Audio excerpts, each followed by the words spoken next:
सद्गुरुदेव भगवान की जय।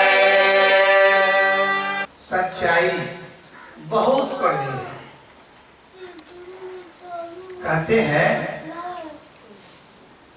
कि सत्य बहुत कड़वा होता है, सहन नहीं होता है। सत्य ऐसा है कि वो सहन नहीं होता है, लेकिन जो सत्य को सहन कर लेता है, अर्थात जो सत्य को जानकर और सत्य को आत्मसात कर लेता है, वह कल्याणमय हो जाता है। उसी का वास्तव में कल्याण होता है। जिसने उस कड़वाहट को पी लिया, उसके लिए वो कड़वा नहीं रहा। और गुरुदेव की कृपा होती है तो उस कड़वाहट का पता चलता है, सत्य का पता चलता है। धीरे धीरे धीरे सभी सत्य अनावरित होते जाते हैं, सत्य का अनावरण होते जाता है, यानी रहस्य खुलते जाता है और व्यक्ति का जीवन कल्याणमय मंगलमय होते जाता है।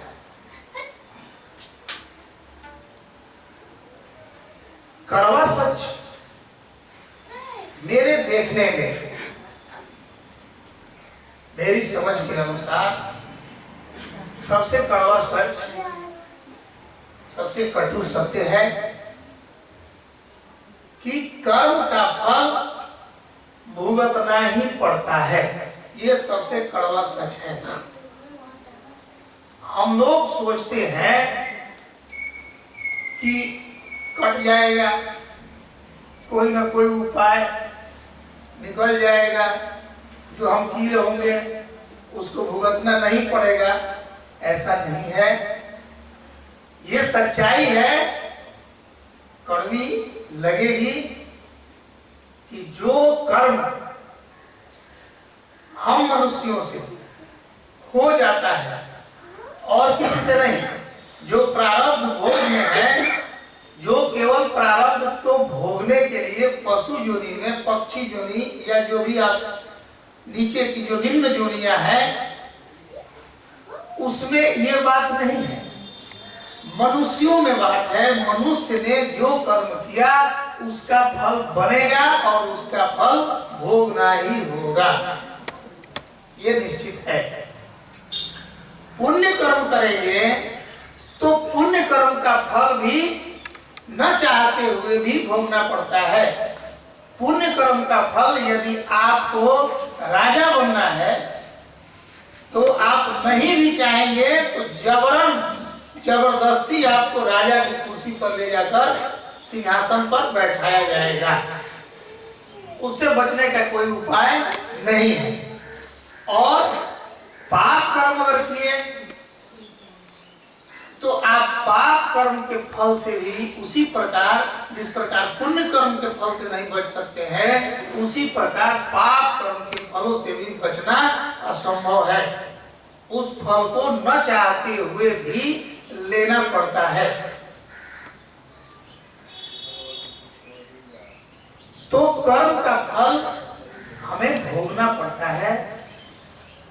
कोई भी हो, जैसा पुण्य कर्म होगा तो पुण्य फल आएंगे, वो भी आपको लेना पड़ेगा। और पाप कर्म करेंगे उसका भी फल दुख के रूप में आएगा, उसे भी हमें लेना पड़ेगा। जिसने भी जो कर्म किया, उदाहरण के रूप में क्या फल मिला, हमारे शास्त्रों में, उपनिषदों में, पुराणों में भरे पड़े हैं, हम लोग जानते भी हैं। राजा दशरथ श्रवण कुमार को जानबूझकर बाण नहीं चलाए थे मारने के लिए।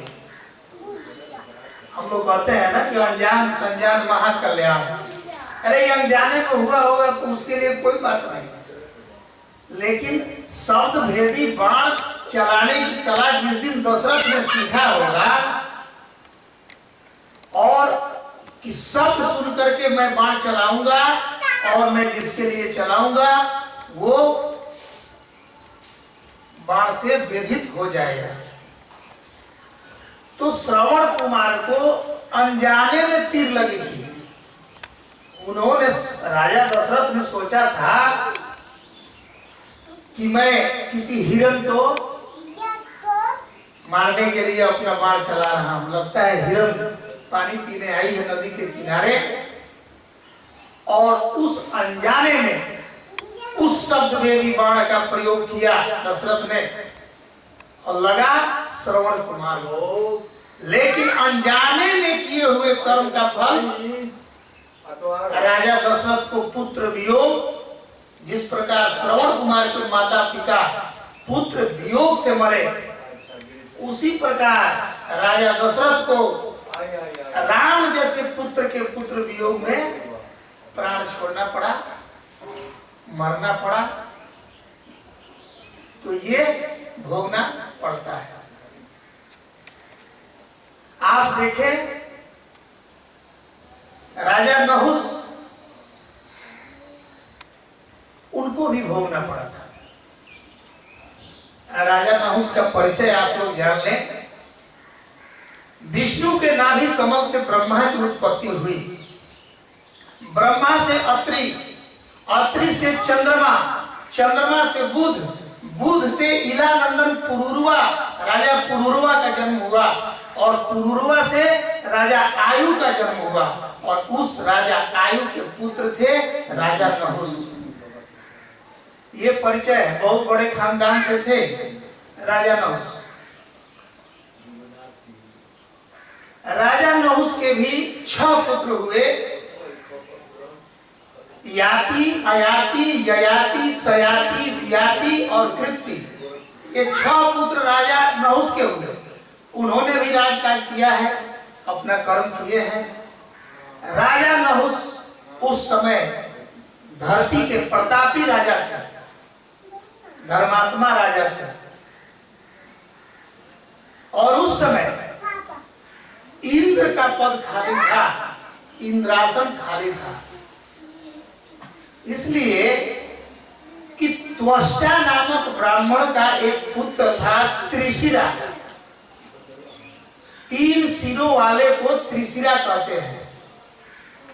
3 सिर थे त्रिशिरा को। उस त्रिशिरा से इंद्र का युद्ध हुआ था, और त्रिशिरा को उन्होंने अपने वज्र से वध किया था। वध करने के बाद चूंकि ब्राह्मण था, ब्रह्म हत्या लगी इंद्र को, इंद्र भाग खड़े हुए इंद्रासन छोड़कर। उस समय देवताओं ने एक सभा की, एक इमरजेंसी मीटिंग हुई कि यह इंद्र का पद किसे दिया जाए। सब लोगों ने विचार किया, मंत्रणा किया कि पृथ्वी पर एक ऐसा राजा इस समय है, राजा नहुस, ऐसा धर्मात्मा राजा है कि वो इस योग्य है कि आज जो इंद्र का पद खाली है उसके लिए नहुस को यहाँ बैठाया जा सकता है। इंद्रासन मिल गया राजा नहुस को। और जैसा कि हम लोग, जब हम लोगों को भी इंद्रासन प्राप्त होता है ना, जब हम लोगों को धन, वैभव और संपत्ति प्राप्त होती है, तो हम लोगों का भी जो मन है वो वहां भ्रमजाल उपस्थित करता है, वो ले जाता है भोग में, नाना प्रकार के भोग में, नाना प्रकार की वासनाओं में आपको फंसाता है। उस समय, जिस समय आपके पास संपत्ति, वैभव, धन आता है, जिस समय आप राजा बनते हैं, जैसे राजा नहुस बने थे। इसीलिए गोस्वामी तुलसीदास जी ने लिखा है कि को अस नहीं जन्मा जग माही, अप्रभुता पाई काहू मद नाही। जिसको प्रभुता मिलती है, जो राजा बनता है, उसको मद अपने आप उसके पीछे घमंड चला आता है, और उसके मन में नाना प्रकार के भोग की लालसा जगती है। राजा नहुस जब इंद्रासन मिला, राजा हुए, तब उनके मन में आया कि अब मैं किस किस प्रकार भोग करूं, कौन कौन सा सुख प्राप्त करूं, किस भौतिक सुख को प्राप्त करके मैं अमर हो जाऊं, जो कि संभव नहीं है। भौतिक सुख आपको अमर करने वाला नहीं है। लेकिन उन्होंने इंद्र की पत्नी इंद्राणी को देखा, नाम था सची, और उन्होंने सची से विवाह करने का प्रयास किया। सची ने जब देखा कि इनका मनसा अच्छा नहीं है, सची दौड़ी भागी गई है किसके पास? गुरु बृहस्पति के पास। देवताओं के गुरु बृहस्पति जब मनुष्य समस्याओं से घिरता है, जब कोई समाधान नहीं दिखता है, तो भागता है गुरु के पास। उस समय गुरु समाधान करते हैं। इसलिए गुरु की महिमा में लिख दिया गया कि यह तन विष की बेलरी और गुरु अमृत की खान, और शीश दिए जो गुरु मिले तो भी सस्ता जान। गुरु की ये महिमा है कि अगर शीश देने पर भी गुरु मिलते हैं तो सस्ता समझ लीजिएगा, क्योंकि गुरु जो निवारण बताते हैं, गुरु जो समस्या का समाधान करते हैं, वो कोई भूमंडल पर दूसरा है नहीं। समझ में आए ना आए अलग बात है, लेकिन उस कार्य के लिए गुरु ही है। जब मोक्ष की प्राप्ति का प्रश्न दिमाग में उठेगा तो किसी न किसी सदगुरु के पास जाकर ही वो शांत होगा। वो प्रश्न दूसरे किसी के बस का बात नहीं है कि आपको शांत कर दे, आपको मोक्ष दिलवा दे। तब गुरु बृहस्पति के पास जब सची पहुंचती है, इंद्राणी इंद्र की पत्नी, उन्होंने सबकी समस्या रखा। बृहस्पति ने उपाय निकाला। उन्होंने कहा, राजा नहुस के सामने प्रस्ताव रखो कि यदि सप्तर्षियों की पालकी पर तुम चढ़ करके और आओगे मेरे पास, तो मैं तुमसे विवाह कर लूंगी। इंद्र तो वैसे ही इंद्रासन छोड़कर भागे हुए हैं। राजा नहुस भोग की प्राप्ति की विकट इच्छा में व्याकुल थे। उन्होंने सप्तर्षियों को आदेश दिया, क्योंकि इंद्र पद था, जो आदेश देंगे उस समय वो मान्य होगा। उन्होंने सप्तर्षियों को आदेश दिया, पालकी लेकर, और उस पालकी को चलाने वाले तुम लोग रहोगे, और मुझे लेकर चलो सची के पास। सप्तर्षियों ने पालकी में बैठा कर राजा नहुस को लेकर चल दिए। राजा नहुस देखे कि बड़ी धीरे धीरे पालकी चल रही है, चिल्लाए, मूर्खों तेजी में चलो, मुझे इंद्राणी से मिलने जाना है। राजा का घमंड, और ऐसा कहकर भी नहीं माने राजा नहुस। अगस्त मुनि को 1 लाख मार दिए, पाप कर्म हो गया। अगस्त मुनि ने कहा कि जाओ, तूने आज एक राजा होकर मेरे जैसे मुनि तपस्वी को तूने लात मारा, एक भोग की प्राप्ति के लिए, भोग की इच्छा की तृप्ति के लिए। जाओ, मैं शाप देता हूं कि 10,000 वर्षों तक तुम अजगर होकर पृथ्वी पर जाकर रहो। इसलिए मैंने कहा कि कर्म का फल भोगना पड़ता है, यह कड़वी सच्चाई है। कर्म विधान अटल है, वह टल नहीं सकता। इसलिए सोच विचार कर कोई भी कर्तव्य करे।